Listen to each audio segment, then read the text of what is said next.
What's up guys, I'm Chris Doughty, aka Doughtinator. Welcome back to the channel. Monza in Group 4 is all about the Bugatti Veyron. So I've got my Bugatti Veyron all set up and ready to go. Let's go and check the leaderboard, see what kind of times we expect to be doing at Monza for Daily Race B this week. And, well, it's the Mazda Atenza again. It's back.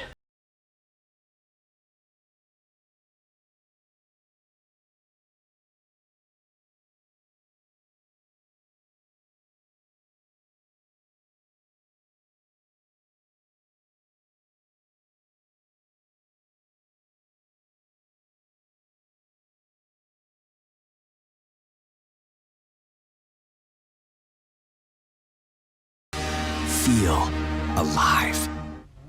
So here we are for the Sales Rep Grand Prix at Monza, the cathedral of business. And yeah, we're all in our nice 4-door sedans ready to go and do business. Imagine it's about 5 to 9 on a Monday morning and we're all late for work. If you can't beat them, join them. And I did exactly that, trying to postpone this for at least a month. Eventually I just caved in. I've got to buy an Atenza and go racing on a level playing field in the Mazda Atenza Business Cup. This was my first race of the night and my qualifying time was just average. I just set a few laps and this is my first actual race at Monza in Gran Turismo 7, and unsure where the braking point is with a full fuel load and cold tyres. I went pretty safe into turn 1 and everyone seemed to get through okay. Bunched up field behind a little bit, but we have got through turn 1. As you'll see through the video, our line into turn 1 improves massively, so continue to watch for some tips on how to drive this track a lot faster than I'm currently doing right now. But we are sitting in 12th position now into the second big braking zone. Is anything going to kick off into this braking zone? It's a second gear chicane. You can cut the corner, and we've gone very deep. We're probably a bit too deep on the brakes there. Absolutely shocking line through there, but we are going to start to try and improve as we go forwards into the two Lesmos. Third gear for both of these corners, and it looks like we've got a pretty good drive. Oh, the driver ahead just runs off the track. We're going to look to the inside into Lesmo 2. Pretty dumb move, if you say. I've got to give him space on the outside. And that attempt at an overtake by me has really just compromised both of our lines, and we've got a pretty shocking run down the straight now. Coming up to the Ascari chicane. Yeah, super bad move on my part. To be honest, this whole race for me was a bit of a festival. So we're going to try and put a move into him into the Ascari chicane, which we do. And we're just a bit too tight on the right hand part of the chicane, and we are going to get a track limits penalty. Again, dumb driving on my part. It's the first race of the night. I just wasn't really feeling it, but now it's turned into another business drag race down the straight, and between myself and this other driver, we're costing each other time. He's going to try and hang it on the outside. That's not going to work out, and we're going to try and get a good exit from Parabolica down the main straight to complete lap number 1. And again, we've got that half a second track limits penalty hovering over our head. The guy behind's got the slipstream, and we're going to go drag racing. Again, it's not good for your overall lap time, and yeah, we're side by side.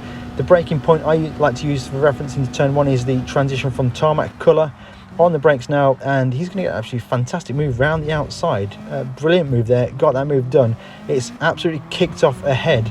A couple of cars off the track. I got a track limits penalty for that cut there, I think, and there is a car ahead with a 5-second penalty. So who knows what kicked off there, but something more shocking is going to kick off into this corner here, into the Della Roggia chicane, and the guy on the outside is going to get passed by 1, 2, and he's just going to stall, and we're going to just tag his rear end and fire him off into the barrier. Now, I'm not sure if that was a little bit of lag, a little bit of rear quarter contact by me. Not ideal. Let me know what you think of that in the comments below. I feel like he stalled on corner entry. We had almost no speed going through there, and I think the lag maybe amplified that car-on-car action. Wide from the driver ahead now, who doesn't seem to have lost too much time with that incident. So remember that for future in the video, because we're going to have an incident similar to that later on. But we're going to go side by side into Ascari chicane. Who is going to get this on the brakes now? We're going to get on the brakes. He's going to go deep on the brakes, and too deep, and get it sent off of the track. we've got a penalty to serve ahead now, a 1.5 second penalty, which is quite a significant penalty on this Monza back straight. It's going to hurt quite a bit, I think. I'm going to lose quite a bit of time to the drivers ahead and lose places to cars behind. There is the driver fast approaching. With my lack of speed from the penalty, he's going to be able to make a move into the final turn. He goes to the inside, looks on the radar, but he just fakes that one out. But he's going to be firmly in the slipstream of us down the main straight now, so we're going to be massively under attack into turn 1, but we've got a great exit from that corner there. Cars ahead look like they're battling, going side by side. That should bring them back to us to hopefully be able to mount a charge as this race goes on. Up to 9th position now on the brakes into turn 1, and we're going to hit our normal braking point now. To the inside, the car goes for a massive dive. We're going to try and stall it, get the switch back and defend that move, and that was really a big lunge there from the driver behind. So much so they went ghosted. I don't know how that happened. Maybe it was a cut or going too slow, but that was a huge lunge and we managed to avoid that one. Through Curva Grande, approaching the Della Roggia chicane, and we're going to get it a little bit better this lap, braking a little bit earlier than we did on lap 1. And ideally you want to be taking those sausages 50-50 with the car. It will go over there. Anything more and he will get track limits penalty, but we were still a little bit wide through that chicane, but we have closed in quite significantly to the drivers ahead now. Pace wise, I do think I've got pace on these drivers, but my qualifying time was just a few sighting laps, so I'm way out of position. The final part of Lesmo there, you want to be clipping that inside apex and smashing the throttle, and it will help to keep the car rotated and a tighter corner exit. We'll go through a full lap later on in the video, but we are closing on the drivers ahead now. They are going to be battling, and we're going to be there's a penalty for a driver ahead now. I'm not sure if that is contact related. I'm going to get a great drive out of Escara's chicane in the slipstream of the French driver ahead. Someone's going to take their penalty, and it's going to leave them, well, it's going to be close. Are we going to be clear? Just about clear before the Parabolica. Someone's going to sneak to the inside into Parabolica, but think better of that one, backing out that one. But we should be in a great position down the main straight now to get a move on these guys ahead. It is a bit of a slipstream train, so we won't be gaining as much as the car in front will have the slipstream of the car in front of that, and so on. And they're going to go side by side. They're going to make the move. We're going to try and favour the red car to get the slipstream from that car there. Should be safe from the car behind into the braking zone. Oh, bit of lag there. That really put me off. And really spooked me with where I should be braking. Lag, it does happen a bit in the dailies for some reason. I don't know why the netcode is far less stable than it was in GT Sport, but it is quite frustrating. Put me off a little bit in the braking zone there, but let's move forwards, and we're going to get the slipstream into the Della Roggia chicane. I don't think we are this time. We need to be careful on the brakes. We don't want to rear end the guy on the brakes. On the brakes nice and safely. We want to flow through here. Nice amount of clipping. You can see there we've drained a huge amount. We're going to sneak through to the inside of the part of Lesmo. Is that one going to work out for us? We are not really committed enough. We're going to back out of that one and try and flow through now. No point sending a move into the Lesmo 2. That's never going to work out for us. And was that contact? I don't know. It didn't feel like contact, but with the way the lag is in some of the online sport mode, I don't know. Did that guy run wide on the brakes, or was that contact? Let me know in the comments below. As I said earlier, it's a bit of a scrappy race, this one. A few driver errors all over the place, really, and not a satisfying race. But we are going to try and move forwards up to 7th position now. A little bit wide on corner exit, and we are under threat from the driver behind. He's going to have a bit of an overspeed going into the Parabolica.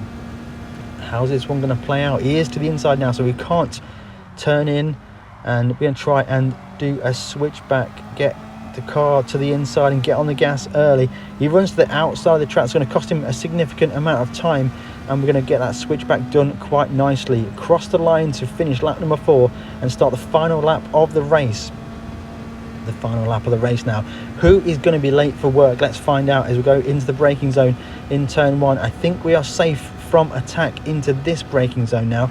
Braking on the transition down to the first gear, and the car was almost to the inside now. We've got a really scrappy exit from the corner here, And yeah, that is not ideal. We haven't got the car to the outside now, flat through Curva Grande, and we might be able to get him cleared now. I don't know if he's backed off there to get back in the slipstream, but we have got that move done now. Will he send one into Della Roggia chicane?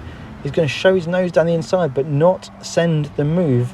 We're going to go a bit too deep on the brakes now and get a real scrappy corner section through there. He's actually pulled a blinder on us. That was a fantastic move there, but he's picked up a penalty, a 1.5 second, I assume, track limits penalty there.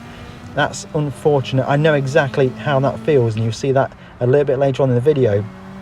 Same as what happened before with the other driver, but there was no difference in the way the car drove through that chicane. Now it was close. I still am unsure about what happened there. We're going to give him a bump draft down the straight now. There's no point getting a move into Ascari chicane. He'll be serving a penalty on the next straight now, so we just want to make sure we flow through here as best we can. We've got a reasonable gap to the driver behind, and we should be making that move happen in the penalty zone now. And you can see, not happy with that penalty.